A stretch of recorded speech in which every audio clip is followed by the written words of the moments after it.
Spune că noi încercăm să schimbăm oamenii și să facem ucenici cu jumate de creier. Partea dreaptă a creierului este ceva care lucrează cu o viteză nemaipomenită. A șasea fracțiune din secundă, intrând într-o sală unde sunt oameni, tu deja știi, îți place sau nu-ți place. Chiar din pușcărie le scria fraților săi. Mie nu-mi este greu. Atunci când el erau legate mâinile, picioarele erau în butuci, el totuși scria că mie nu îmi este greu să mă bucur, dar vouă vă este de folos. Dacă mă întrebați care a fost cea mai mare bucurie, a fost o retrăire care am avut-o cu Domnul Iisus, în care am avut o convorbire. Nu știu, asta a fost vis sau vedenie, dar permanent mă reîntorc la starea care am avut-o fiind în prezența Domnului Iisus.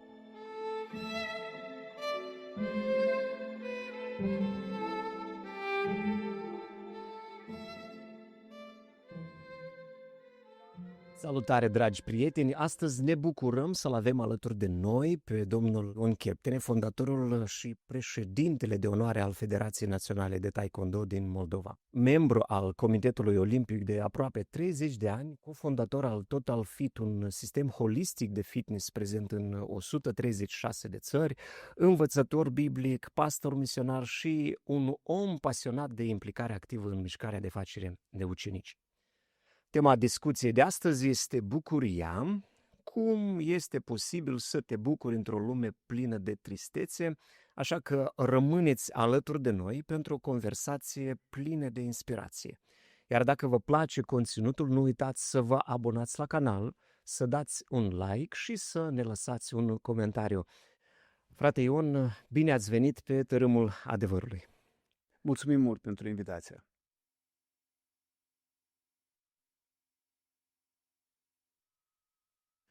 Discutăm astăzi despre bucurie și cred că bucuria este un subiect actual în societatea în care trăim și aș vrea să începem cu întrebarea cum este posibil să te bucuri într-o lume plină de tristețe. Trăim într-o lume plină de știri triste, plină de necazuri, plină de probleme, apăsări, trădări și dezamăgiri. Cum poți să te bucuri într-o astfel de lume? Deci m-a interesat și pe mine întrebarea bucuriei și un verset din Biblie mi-a atras atenția când am citit la cartea de Deuteronom. Dumnezeu spune Israelului, fiindcă nu mi-ați slujit în bucurie, veți sluji dușmanilor voștri în tristețe. În psalm se scrie că asta e ziua care a creat-o Domnul ca să ne bucurăm și să ne veselim. Cred că înțelegeți care e diferența dintre bucurie și veselie.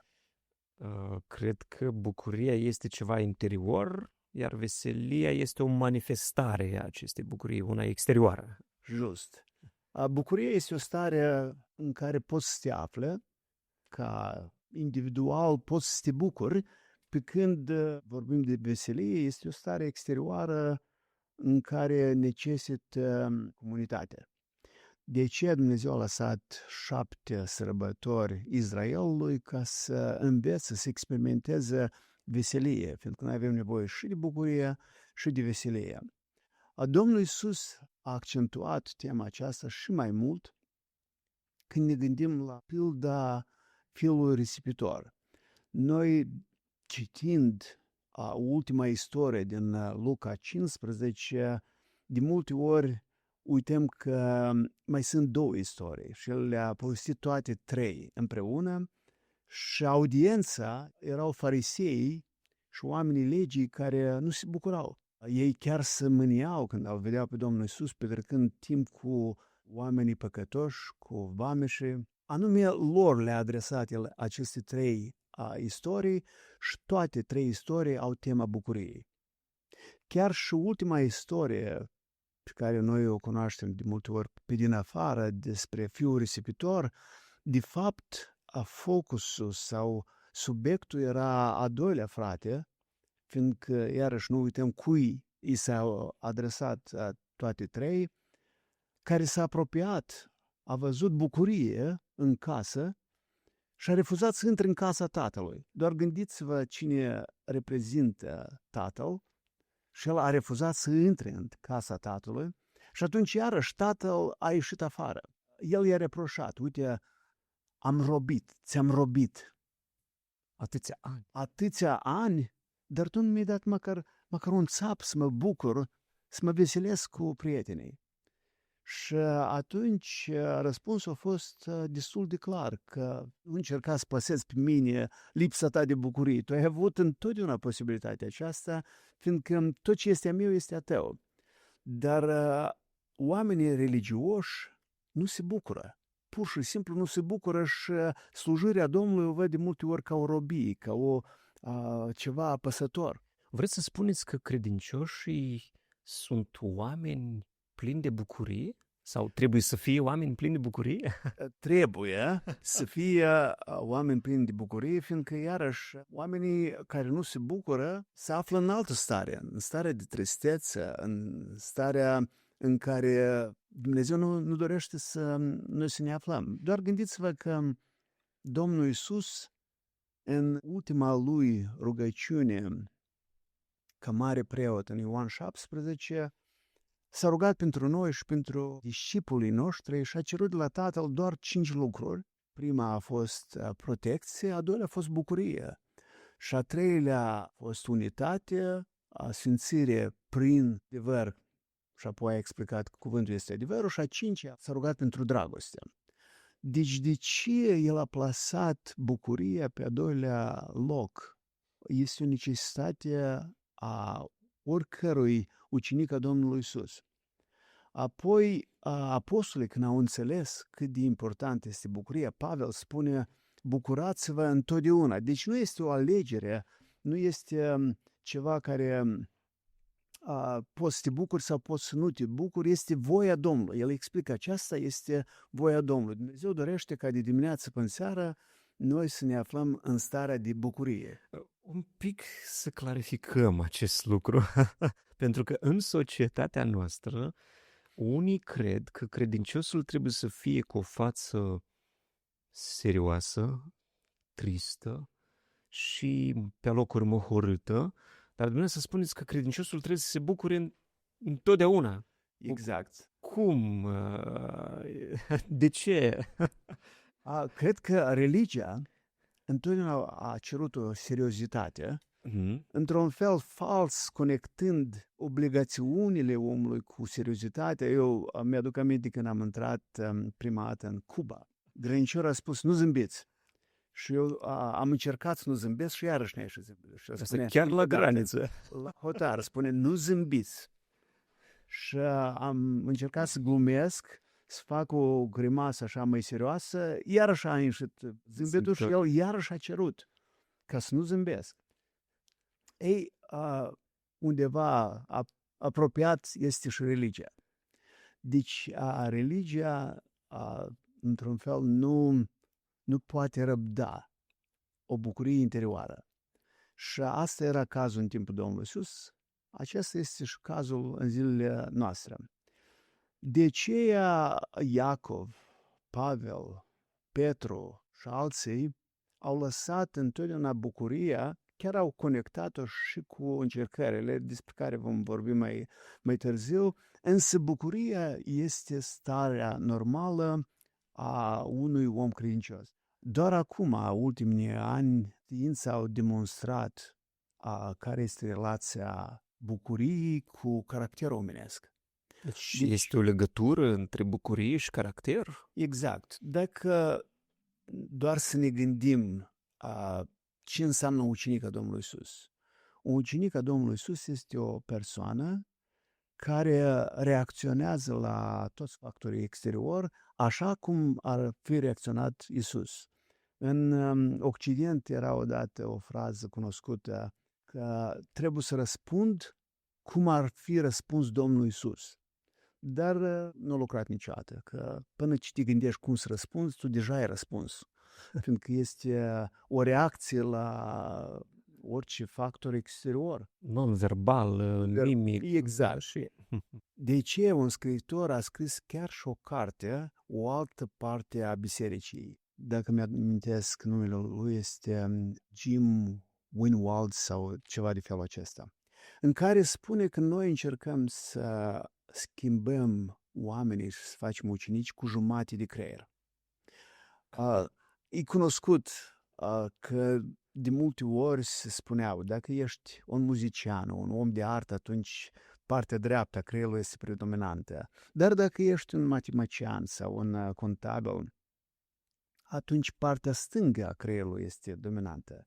Însă Dumnezeu ne-a dat un creier format din două părți ca ele să conlucreze și a făcut ca orice semnal care vine în creierul nostru, vine prin partea de jos, trece prin partea dreaptă a creierului, apoi se mută la partea stângă și merge cu un ordin la partea motorică a noastră. Partea dreaptă a creierului este ceva care lucrează cu o viteză nemaipomenită. A șasea fracțiune din secundă, intrând într-o sală unde sunt oameni, tu deja știi, îți place sau nu-ți place. Ai dovedit doar să vezi fețele oamenilor, însă aceasta este de ajuns ca să te simți binevenit sau nu. Ce se întâmplă? Creierul omenesc anume este cu adevărat. Partea dreaptă este responsabilă pentru emoțiile omului. Și dacă te gândești, Biblia poate fi într-un fel sumarizat într-o singură frază. Să-L iubești pe Dumnezeu și e explicat cum, și să-L iubești pe aproapele tău și iarăși este explicat cum. Deci dragostea este o conexiune emoționantă foarte adâncă și partea dreaptă a creierului este alimentată de bucurie. Și dacă tu încerci să înveți pe un om Să nu se bucure. fără de sursa bucuriei, fără de alimentarea aceasta a bucuriei, doar prin concepte, doar prin logică, doar prin lucruri care nu susțin emoțional, omul nu se schimbă. De atâta persoana dată a scris carte arătând că dacă în biserică există o atmosferă prea formală, prea oficială, nu există atmosfera aceasta familiară unde omul cu adevărat poate fi relaxat și bucuros, atunci omul nu se schimbă. Poți să-i dai cele mai bune predici, cele mai bune concepte, însă omul nu se schimbă. De aceea Domnul Iisus, când a venit pe pământ, el a fost deosebit de învățătura fariseilor și învățătorilor de lege, care era foarte formală. Învățătorul lui de la început chiar a fost cunoscut ca Calea.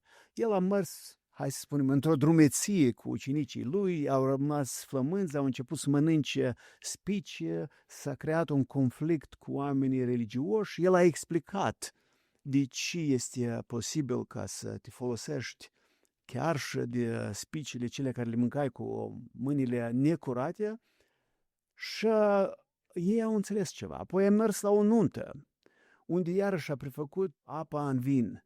Am spus vin? Oh. Da, a prefăcut apa în vin.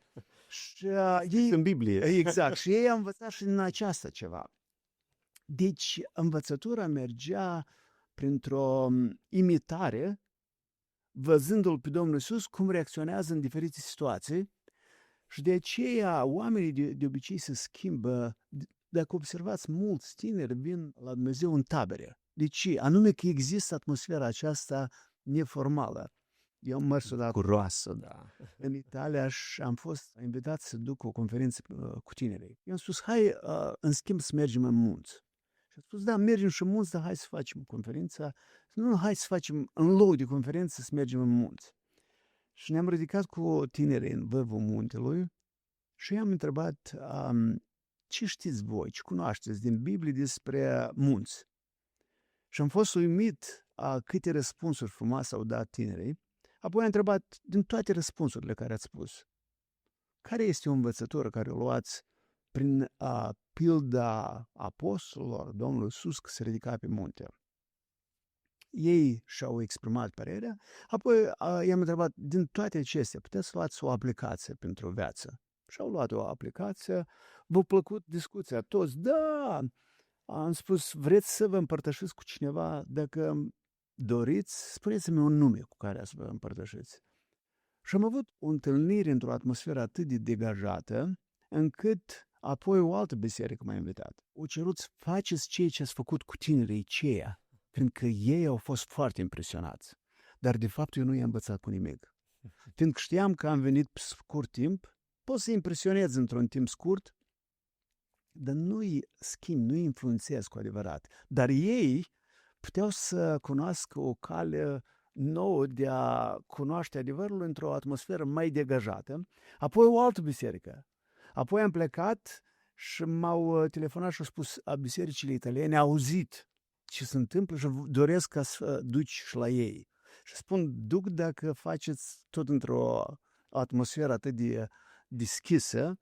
Ei au aranjat un frigărui și apoi acolo a fost un timp atât de frumos, unde tinerii s-au divizat în grupări mici, au cercetat un loc din Scriptură, iarăși s-au expus părerea, au luat o aplicație, au intrat într-o stare de rugăciune și am văzut că oamenii, mai ales tinerii, tânjesc pe o atmosferă cu adevărat degajată, familiară, liberă, unde pot să-și exprime simțămintele lor, gândurile lor, și fără frica de a fi judecați. Ceea ce trebuie să fie prezent în fiecare, de fapt, biserică și în familiile noastre. Și în familiile noastre. Vreți să spuneți că bucuria este o parte necesară pentru viața omului și fără de care omul este neîmplinit? Exact.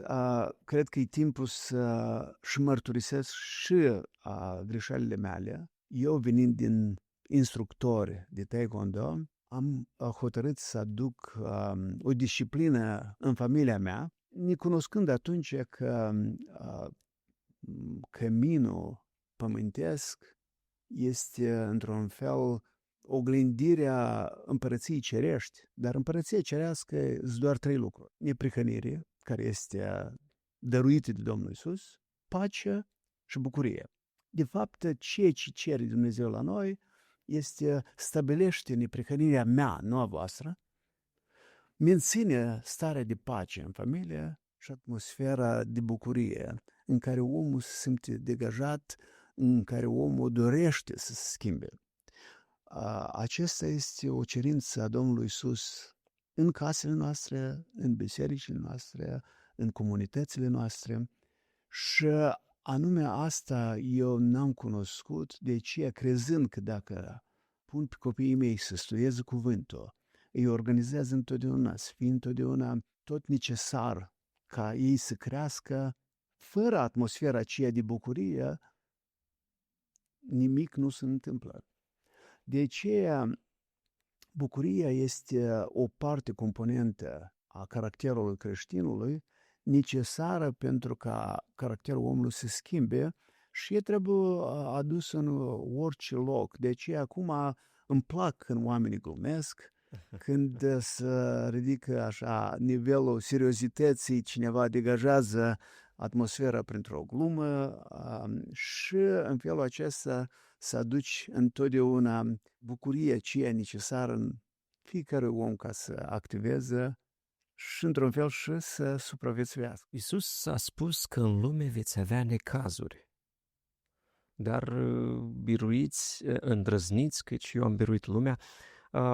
Atunci cum putem să trăim într-o lume plină de necazuri, dar să ne bucurăm? Foarte bună întrebare. Deci, în primul rând, bucuria noastră, dacă vorbim puțin mai științific, sunt cel puțin 4 hormoni cunoscuți, numiți hormonii fericirii. Este dopamina, serotonina, oxitocina și endorfina. Sunt 4 hormoni, nu sunt sigur că am numit bine corect în română, însă Dumnezeu ne-a făcut pe toți cu capacitatea de a ne bucura și ne-a făcut într-un fel dependenți de bucurie. Noi trebuie să primim bucurie zilnic. Acum, sursele bucuriei sunt diferite. Autorii biblici, într-un fel, Pavel, unul dintre ei, fiecare scrisoare a sa începea cu fundamentul bucuriei. Eu aș numi linia de plutire, pacea. De exemplu, dacă te duci la o înmormântare, nu ai bucurie, dar ai pace. Dacă se întâmplă ceva cu adevărat tragic, nu poți să te bucuri, dar ai pacea. Pacea este platforma, este fundamentul. Apoi a dat destul de multe surse ca noi să ne bucurăm. Hai să vorbim despre cele mai elementare. Sursele biologice. Dacă mănânci și bei, deja te simți bine și te bucuri. Acum, întrebarea, e necesar să-L ai pe Dumnezeu ca să te bucuri? Adevărul este nu. Dumnezeu ne-a creat deja cu capacitatea să ne bucurăm. Acum, când mâncarea și băutura îți aduce bucurie? În primul rând, dacă o primești cu mulțumire și dacă nu depășești limitele. Mhm. Dacă nu treci de la mâncare la buibare și dacă nu treci de la băutură la îmbătare. Atâta timp cât folosești în limitele în care Dumnezeu ți le-a dat, bucuria aceasta te apropie de Dumnezeu. Că mulți oameni vor spune, nu, bucuria din mâncare nu poate să te apropie de Dumnezeu și însăși mâncarea nu este spirituală. Cred că trebuie să cercetezi Scripturile să vezi cât de mult este chiar legea dietică lăsată în Biblie, cât de mult e legată mâncarea cu spiritualitatea noastră. Și să observ că chiar și legământul a fost făcut la masă și înainte nici biserica nu se întâlnea fără o masă. Se numeau mese de dragoste. De dragoste. Deci mâncarea joacă un rol foarte mare în bucurie, dar e o bucurie că să se împlinesc nevoile noastre biologice. Deci, dar omul poate să se bucure și fără Dumnezeu și atunci, fiindcă îi aduce mâncarea bucurie, el vrea mai mult și trece la îmbuibare. Și dacă băutura îi aduce bucurie, el vrea mai mult și trece la îmbătare. Un alt nivel de bucurie, hai să numim ceea ce nu era în Uniunea Sovietică, sexul. Așa spune că Nu era pe atunci, da. la un congres a spus că în Uniunea Sovietică nu există sexul. Deci, când sexul aduce bucurie? Atunci când este dăruire și este în cadrul căsniciei, în cadrul Cum o stădui căsătoriei. Dumnezeu? Exact. Dar atunci când folosești în afara și tot mai mult pentru autosatisfacție, atunci bucuria aceasta te depărtează de Dumnezeu. Cunoștința. Cunoștința aduce bucurie dacă se preface în înțelepciune. Că cunoștința prin ascultare sau prin practicare, ea devine înțelepciune. Deci ea te apropie de Dumnezeu. Poate cunoștința să se depărteze de Dumnezeu? Sigur. Sigur. Pavel a spus. El a spus că cunoștința poate să te aducă la mândrie, la exces de mândrie, îngânfare și te depărtează de Dumnezeu. Comunicarea poate să te apropie de Dumnezeu. Sigur, dacă este spre zidire, spre a ridica pe o persoană. Dar poate comunicarea să-ți aducă bucurie ție personală, dar să te depărteze de Dumnezeu. Atunci când înjosești, atunci când te ridici asupra altora, atunci când este folosită ca să te arăți cine ești. Deci bucuria aceasta e doar individuală, dar nu te apropie de Dumnezeu. Chiar sportul care eu îl iubesc poate să te apropie de Dumnezeu dacă îți aduce o sănătate optimală. Eu numesc, dacă e holistic și este trup, suflet și spirit, lucrezi la toate trei, atunci el te apropie de Dumnezeu. Dar dacă îl folosești doar pentru exprima, doar a te ridica asupra altora, fiindcă mândria este o mare motivație a sportivilor, atunci te depărtează de Dumnezeu. Dacă iei toate acestea care le-am numit eu, ați vedeți că ele merg în oglindă. Linia de plutire e pacea și poți să alegi sursa care te apropie de Dumnezeu și totodată să alegi sursa, dar e alegerea noastră, să te depărteze de Dumnezeu. Și cu părere de rău, noi nu suntem întotdeauna deasupra liniei de plutire. Câteodată mergi și prin îmbuibare, câteodată mergi și folosești, să zicem, aceeași cunoștință pentru a te îngânfa și atunci Dumnezeu dorește ca noi să avem bucurie, însă tu alegi sursa. Dar ca să răspund mai clar la întrebarea cum poți într-o lume atât de căzută să te bucuri, Plină de necazuri. pline de necazuri, numai atunci când tu le alegi pe acestea deasupra linii de plutire și atunci omul nu are nevoie de surse exterioare, fiindcă el are izvorul bucuriei în interior.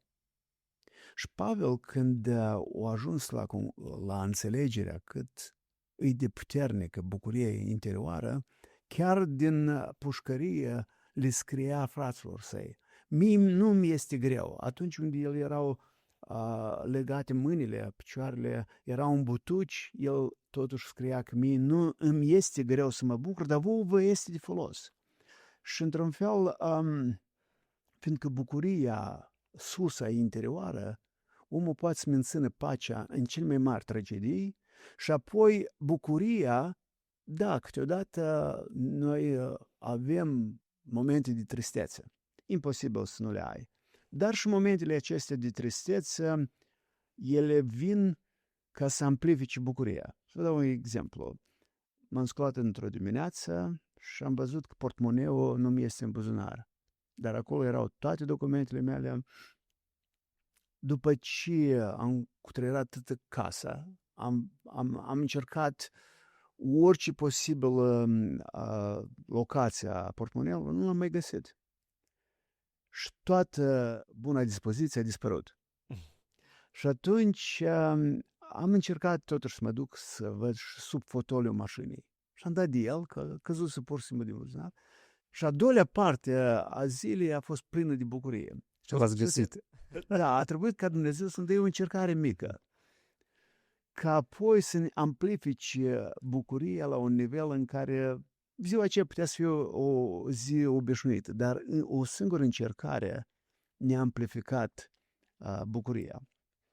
De ce Iacov spune, bucurați-vă nespus, frații mei sau dragilor, când treceți prin felurite încercări. De ce? Cine și-a rupt vreodată spatele și a strigat, aleluia, mi-am rupt spatele. Cred că momentul durerii nu este și nu poate fi bucurie, fiindcă noi nu suntem mazohiști. Dar când înțelegi efectul încercării asupra caracterului tău, atunci începi să înțelegi că tu poți să te bucuri chiar în cele mai mari încercări. Știți, ca un tub care stă jos când îl apeși, ori iese pasă de dinți sau Dacă cremă pentru cizme. Da. Dar până ce nu apeși, nu știi ce iese din el. Deci Dumnezeu permite câteodată să fim apăsați și apăsarea nu e niciodată plăcută. Momentul apăsării nu e plăcut.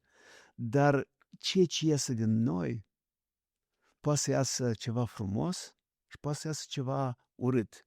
Și anume, ceea ce iese din noi este numit ispită.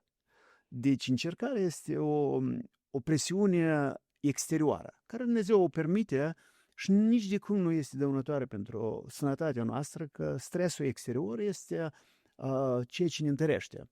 Dar stresul interior, care este numit ispită, este ceea ce ne dărâmă, este ceea ce ne aduce multe boli somatice, este ceea ce este urât.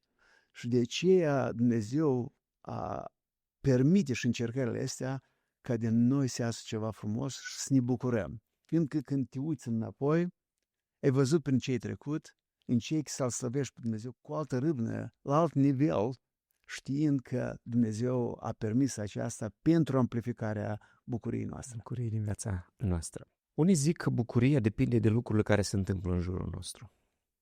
Și dumneavoastră ați enumerat anumite lucruri care trebuie să le alegem. Din ceea ce am înțeles și ce ați spus este faptul că bucuria din Biblie pare să vină din altă parte. Ce face diferența? Interesant că citind odată din niște surse necreștine, s-a făcut cercetări ce au comun oamenii fericiți. Și s-a găsit că 100% toți oamenii fericiți au slujit altora. Te-ai gândi ce-i comun, de ce asta aduce o bucurie, o satisfacție. Dumnezeu ne-a creat în felul următor că atunci când noi dăm, să fim fericiți. Și de atât spune și Pavel că ferice e mai mult ferice de cel care dea. Nu vorbesc despre sportivii de la taekwondo. Spune că mai ferice cel decât dă decât cel ce primește. Nu în cazul nostru. Vorbesc despre o dăruire, o slujire. Și cu adevărat ne-a făcut în felul următor ca atunci când noi jertfim, când noi cedem, când noi dăruim, să aducă o satisfacție interioară ca acei 4 hormoni a fericirii se elimine. De fapt, toți hormonii fericirii, îi numesc eu așa, se elimină atunci când tu arăți acte de bunătate. Dar totodată și alte activități, când te plimbi, când asculți muzică, când te veselești cu prietenii, când auzi un umor frumos, când faci sport, când toate lucrează la eliminarea endorfinului, dopaminului și așa mai departe. Deci Dumnezeu răsplătește pe omul care dăruiește prin faptul că îi aduce bucurie. De aceea a lăsat ca noi aici pe pământ să dorim să slujim unii altora. Oamenii care se slujesc doar pe ei nu-și dau seama că se blastămă și opresc sursa bucuriei. Deci se blastămă ei pe sine însuși. Vreți să spuneți că oamenii care slujesc sunt oameni bucuroși sau, altfel spus, de ce oamenii se întorc fericiți sau bucuroși când vin dintr-o slujire? Da. Oamenii care slujesc în puterea lui Dumnezeu. Mm-hmm. Deci Petru a spus mai clar că dacă tu vorbești, mai bine vorbești cuvântul Domnului, fiindcă el este cizelat, este curat, este adevărul și adevărul întotdeauna ridică. Și dacă slujești, mai bine slujești în puterea Domnului. Fiindcă dacă tu te forțezi să iubești pe toți împrejur, vei deveni un urător de oameni, vei urâ pe oameni. Și dacă te forțezi și slujești, te vei obosi. De aceea Dumnezeu, când ne reînnoiește la viață, ne promite și ne asigură și cu puterea Lui și cu motivația Lui ca să vorbim mai mult din cuvântul Lui și ca să slujim mai mult în puterile Lui și aceasta întotdeauna este răsplătită cu o bucurie lăuntrică și totodată chiar și cu o veselie exterioară. Deci Dumnezeu a creat omul așa ca el atunci când slujește pe alții să fie bucuros, să primească bucurie și slujirea pentru Domnul aduce o bucurie specială, diferită de împlinire. Ați trăit vreodată astfel de bucurii? Eu mă consider un om bucuros, deci am retrăit bucurii foarte adânci. Cu părere de rău, cele adânci nu au fost atât de dese. De exemplu, dacă mă întrebați care a fost cea mai mare bucurie, a fost o retrăire care am avut-o cu Domnul Iisus, în care am avut o convorbire. Nu știu, asta a fost vis sau vedenie, dar permanent mă reîntorc la starea care am avut-o fiind în prezența Domnului Iisus. Apoi te gândești că sunt atâtea ocazii care mi le-a dat Domnul Iisus să mă bucur sincer, să mă bucur. Dar totuși, până la urmă, acum observ că bucuria vine în impactul pe care tu îl ai asupra oamenilor. Când te uiți ucenicii tăi, când îl urmează pe Domnul, când vezi copilul tău, când am văzut Emanuel, fiul mai mic, a creat grupe cu necreștinii și se întâlnește săptămânal și petrece timp și cercetează cuvântul Domnului. Atunci am înțeles ce a spus Ioan în epistola lui către Gaio, care era un ucenic de lui, că a spus că nu are bucurie mai mare decât să vadă copiii lui în Domnul. Și vorbesc despre copiii și fizic și spiritual. Deci Dumnezeu ne-a creat ca să trăim în bucurie și a dat toate prilejele ca să avem această bucurie zilnică și unul dintre cele mai mari prileje a fost că ne-a dat onoarea să fim parteneri în cea mai mare misiune de salvare a omenirii și a spus că, uite, eu vă trimesc să primiți, să strângeți roadele acolo unde voi n-ați muncit, n-ați lucrat, ca să vă bucurați împreună cu cei care au lucrat. Și până acum Dumnezeu, în persoana Tatălui, Fiul și Duhul Sfânt, lucrează activ și ne trimite pe noi ca să facem ultima fază, cea mai ultima fază unde nu am lucrat ca să primim într-un fel răsplata bucuriei aici pe pământ. Există vreo legătură între bucurie și recunoștință? Recunoștința, mulțumirea exprimată au o mare putere și este calea de a aduce bucurie altora și îndată primești și bucurie personală. Chiar lucrurile elementare, zâmbetul, îmbrățișarea, atingerea prin faptul că dai mâna, toate lucrează la creșterea, la zidirea bucuriei în alții și în tine propriu. De aceea, atunci când vedem o persoană, e foarte ușor să găsești un lucru pozitiv și doar să evidențiezi, să exprimi și în felul acesta poți să ridici dispoziția omului pe toată ziua. Fiindcă mulți oameni supărați, într-un fel aduc supărarea altora. Deci supărarea se răspândește ușor. E exact așa și bucuria. De aceea noi suntem chemați să răspândim bucurie, nu supărarea. În jurul nostru. Oare putem să avem bucurie adevărată fără să avem relații frumoase cu cei din jurul nostru? O mare bucurie de care avem noi parte este bucuria comunicării, care vine într-o relație.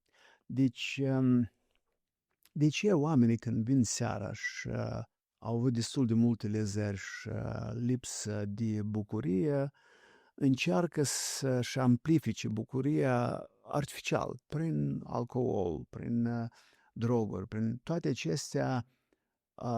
Ar fi bine să bei bine, să te simți bine de restul vieții. Însă durerea zi sunt durerile de cap. Ar fi bine ca să te droghezi și să fii fericit de restul vieții. Însă știm că după aceea vin toate urmările negative. Tot ce este dumnezeiesc este de lungă durată, tot ce este firesc este scurt și cu mari urmări negative. De aceea noi suntem chemați să alegem în fiecare zi o sursă adevărată, să menținem legătura, în primul rând, cu cel care ne menține bucuria și totodată cu oameni din prejur, fiindcă bucuria și relația merg mână de mână. Deci nu poți să te bucuri permanent de unul singur când tu ești înconjurat de sumedenie de oameni. Deci relația a fost întotdeauna accentuată de Domnul Iisus și de toți apostolii lui. Mi-aduc aminte de Pavel ce a spus că nu căutați doar interesele voastre, ci și interesele altora. Iarăși, vorbind de bucurie, cuvintele acestea sunt din Cartea Bucuriei, de fapt, epistola sa către Filipeni. Chiar de una am făcut un act care cei care l-au primit s-au mirat. Și am avut prilejul să spun din Scriptură că, uite, Domnul Iisus ne-a învățat nu doar să ne gândim la noi înșine, dar să ne gândim și la alții. Și îndată am avut așa un val de bucurie și am spus, wow, cât e de simplu să primești bucurie dacă faci sau dacă urmezi calea adevărului. Cu părere de rău, de multe ori uităm și vorbesc personal că ești prins în capcana egoismului, mândriei, gândurile despre sine și uiți că Dumnezeu ne-a chemat la bucurie și bucuria este imposibilă în egoism. Putem să spunem că Dumnezeu ne-a creat pentru ca să ne bucurăm, iar diavolul vrea să ne fure această bucurie? Exact. Și primele 5 minute de dimineață, de fapt, setează întreaga zi spre bucurie sau spre tristețe. Dacă te scoli și ești accentuat la un adevăr din Biblie, cugeți la lucrurile lăsate de Dumnezeu drept, atunci este mare probabilitate că nu vei face greșelile lumii care îți va fura bucuria. Și apoi și seara, când chiar ultima oră a zilei îți setează cursul vieții. Dacă folosești ultima oră a zilei gândindu-te la realizările în ultimii 10 ani, apoi în ultimii 5 ani sau în ultimul an, 6 luni, ziua aceasta, deci tu încerci să celebrezi reușitele vieții și atunci atenția ta, focusul tău nu mai este la neajunsuri, la căderi, dar sunt la victoriile care ți le-a asigurat Domnul Iisus. Și atunci asta ține cursul vieții.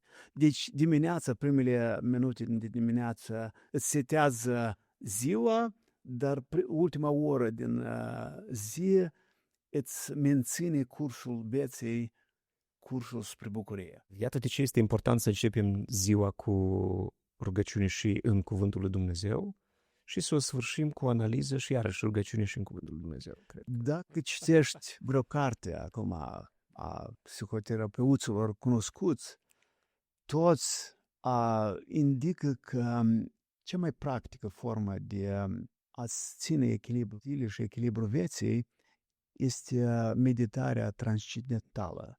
Și sunt de acord, care noi numim rugăciunea. Pentru tu meditezi la lucrurile cerești, ceva care e transcendent.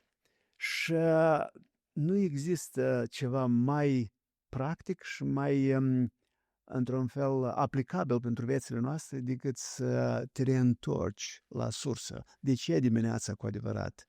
O simplă rugăciune, o simplă cugetare la adevărul lui Dumnezeu îți setează restul vieții. În concluzie, mergem spre încheierea acestei emisiuni. Pavel spunea, bucurați-vă întotdeauna în Domnul. Nu e asta imposibil ca întotdeauna să avem starea aceasta de bucurie? Cum poate un om normal, cu probleme și necazuri, să trăiască zi de zi, clipă de clipă în bucurie? E cu adevărat imposibil. E imposibil să trăiești viața de creștin. De ce ai nevoie de Dumnezeu? Fiindcă ceea ce e imposibil omului e posibil lui Dumnezeu. De aceea, cu cât mai mult alegi că adevărul se află în inimă, cu atât mai puțin va fi minciuna în inimă. De aceea Pavel a spus la capitolul 12 la Romani, nu vă lăsați influențați de lumea aceasta, cu cuvintele mele spun, dar lăsați-vă transformați. Cuvântul transformat e același cuvânt care noi îl numim metamorfoza. Dintr-o omidă neplăcută se iasă un fluture frumos. De aceea, dacă suntem în procesul de transformare, care noi putem să-l extindem cât mai mult, noi suntem și în procesul de bucurie, care putem să-l extindem cât mai mult. Și apoi, dacă nu lăsăm fisurile cele din rezervoarul bucuriei, să plece bucuria din noi, noi putem să trăim o viață bucuroasă și să fim și un model pentru alții, fiindcă dacă tu treci prin încercare și ești supărat și trist și vecinul tău treci prin tristări și el poate să-ți spună, ascultă, eu nu l-am pe Dumnezeu și sunt trist, dar văd că tu îl ai pe Dumnezeu, dar ești la fel trist. Deci, într-un fel, unde e puterea ta? Unde și Evanghelia niciodată nu a venit ca un mesaj cum vin alte mesaje. Mesajul Evangheliei este numit vestea bună. Cu alte cuvinte, vestea bucuriei.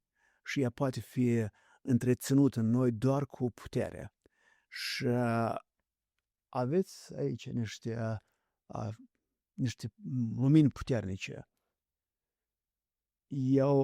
Ele sunt create ca să fie puternice, dar lumina aceasta va lumina doar dacă îl pui în priză. Deci atâta timp cât stăm în priză, suntem și noi lumină și ne bucurăm. Când te scoți din priză, faci cele mai mari greșeli și ne întristăm. Dacă ne ascultă acum cineva care este prins într-o tristețe, care ar fi primul pas pe care ar trebui să-l facă spre bucurie? Primul pas este caută rădăcina tristeței, neapărat vei găsi într-o minciună. Când omul crede într-o minciună, el îndată își pierde bucuria. De aceea, primul lucru caută de ce te simți așa, în ce ai crezut. O minciună despre sine, ori că sunt un părinte rău, sunt un om rău, ori că sunt un uituc, ori că... Fiindcă toată practica ți-a demonstrat că așa ești. Dar Dumnezeu nu face uituci, Dumnezeu nu face soți răi, nu face copii răi, sau adevăr despre oameni, toți sunt așa, că oamenii se gândesc numai la ei. Sau un neadevăr despre Dumnezeu. Dumnezeu e autoputernic, dar nu în starea mea, nu în situația mea. Dumnezeu vede totul, dar nu a văzut situația aceasta. Și la fel cum primul păcat a stat în credința în minciună, atunci când Adam și Eva au crezut în minciună, asta i-a dus la neascultare, exact și în cazul nostru. Apoi, a doilea pas ar fi să mergi în Scriptură și să vezi câte promisiuni deosebite sunt acolo, în care Dumnezeu spune, cu niciun chip nu te voi lăsa, nici într-un caz nu te voi părăsi. Și alege ce vrei să crezi. Dacă crezi în adevărul Dumnezeu, și bună dispoziție să reface. Dacă crezi că Dumnezeu atotputernic și-a văzut situația ta și ce-i scuză, ce-i iertare, crezi că Dumnezeu te va reabilita.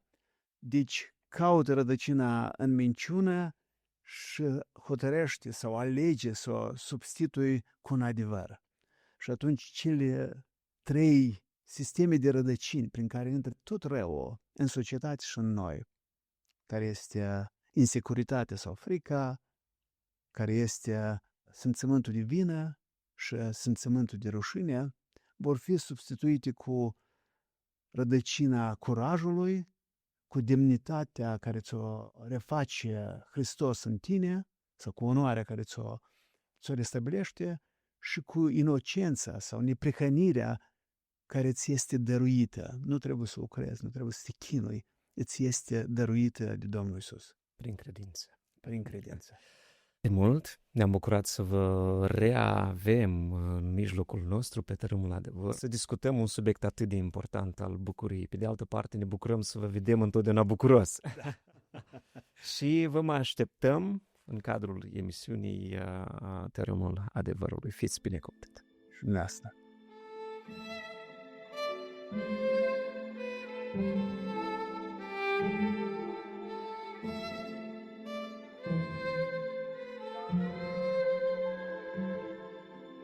Thank you.